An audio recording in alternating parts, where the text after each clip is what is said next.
પાઠ 16 આત્મસમર્પણ. સોન્ડર્સ વધનો ખટલો ચાલુ હતો ત્યારે જ ક્રાંતિકારી સંગઠન હજુ જીવંત છે, સક્રિય છે. એટલું જ નહીં, પ્રચંડ ઉથલપાથલ કરી શકે એટલું શક્તિશાળી છે. એ દુનિયાને દેખાડી દેવા આઝાદે વાઇસરોય લોર્ડ આયર્વિનની ખાસ ગાડીને સ્ફોટકથી ઉડાડી દઈ ખુદ વાઇસરોયની હત્યા કરવાનો સાહસિક પેંતરો રચ્યો. એ માટે દિવસ નક્કી કરાયો 23 ડિસેમ્બર 1929. પરોઢના અંધકારમાં અને ઘેરા ધુમ્મસમાં વાઇસરોયની વિશેષ ટ્રેન ગાડી જૂના કિલ્લા પાસેના રેલવે પુલ પરથી પસાર થનાર હતી. રેલવેના પાટા પાસે બોમ્બ બાંધી બેટરીની સહાયથી 300 વાર દૂર આવેલ જૂના કિલ્લામાંથી સ્ફોટ કરી ગાડી ઉડાડવાની યોજના હતી.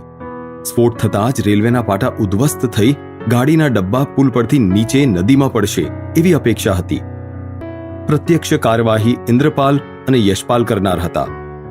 બોમ્બ સ્ફોટ કરવામાં તો યશ મળ્યો, પણ ગાઢ ધુમ્મસને કારણે ડબ્બાના ક્રમનો અંદાજ ન રહ્યો.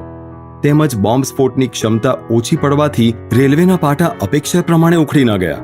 સ્ફોટના લીધે ગાડીનો બીજા ક્રમનો ડબ્બો તળિયાથી પાટા પરથી ઉખડી ગયો ખરો, પણ ગાડી થંભાવી પડે એટલું નુકસાન થયું નહીં. તૂટેલા પાટા પરથી જ ગાડી સહજતાથી આગળ વધી શકી. લોર્ડ આયર્વિન નસીબનો બળ્યો એટલે તે બચી ગયો.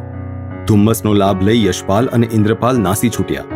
ભગતસિંહ અને સુખદેવ જેવા મહારથીઓએ તુરંગમાં ગોંધાઈ રહેવું કે ફાંસી પર ચઢી ફના થવું એ સંગઠનના ભવિષ્યની દ્રષ્ટિએ હિતકારી નથી એવું આઝાદનું માનવું હતું. એટલા માટે એમને કેદમાંથી છોડાવી ભગાવી જવાની યોજના એમણે તૈયાર કરી. એ માટે દિવસ નક્કી કરાયો 1 જૂન 1930. છોડાવવાની વેળાએ પોલીસ પર હુમલો કરવા માટે બોમ્બ તૈયાર કરવામાં આવ્યા. એ બોમ્બની પરીક્ષા કરવા માટે ભગવતીચરણ બોરા, સુખદેવરાજ અને બચ્ચન વૈશંપાયનને લઈને શહેર બહાર રાવીને કિનારે જંગલમાં ગયા. બોમ્બની ક્લિપ લપટી થઈ જવાથી ભગવતીચરણના હાથમાં જ ફૂટ્યો. એ ગંભીર રીતે જખમી થયા. આઝાદ આવે પહેલા ભગવતીચરણના પ્રાણ નીકળી ગયા હતા. ભગવતીચરણના મોતથી ભગવતસિંહને ભગાડવાની યોજનાની તારીખ બદલવામાં આવી નહીં. ઠરાવેલ દિવસે ઠરાવેલ સમય પર પ્રત્યેક સૈનિક પોતપોતાના સ્થાને એકદમ તૈયાર હતા. પણ તે દિવસે પોલીસ પહેરો, બંદોબસ્ત અભૂતપૂર્વ કહી શકાય એવો મોટો અને કડક હતો. યોજના પૂરેપૂરી પડી ભાંગી. 29 ફેબ્રુઆરી 1931નો એ દુર્દિન ઉગ્યો. યશપાલ સવારે 9:30 વાગ્યે સુરેન્દ્ર પાંડેને લઈને બજારમાં ગયા. આલ્ફ્રેડ પાર્કમાં કોઈકને મળવાનું હોવાથી આઝાદ પણ એમની સાથે જ બહાર નીકળ્યા. એમણે ધોતિયું અને કુર્તો એવો સાદો પહેરવેશ પહેર્યો હતો, પણ દરરોજની જેમ પોતાની લાડકી માઉઝર પિસ્તોલ ધોતિયાની અંદર ખોસી અને કારતૂસનો પટ્ટો બાંધવાનો પણ ભૂલ્યા નહોતા. આઝાદ બાગમાં ગયા અને યશપાલ પાંડે સાથે આગળ નીકળી ગયા. એટલામાં સુખદેવરાજ બાગમાં આવ્યો. વિશ્વેશ્વરસિંહ નામના એક ઘર ભેદુએ આઝાદને બાગમાં પ્રવેશતા જોઈ લીધા. એણે તાબડતોબ ફોન કરીને કાનપુરના additional district police superintendent Naat બોવરને ખબર આપી. નાટ બોવર હથિયાર સજી 3 સશસ્ત્ર ગુપ્ત પોલીસને સાથે લઈ જીપમાં બાગમાં પહોંચ્યા.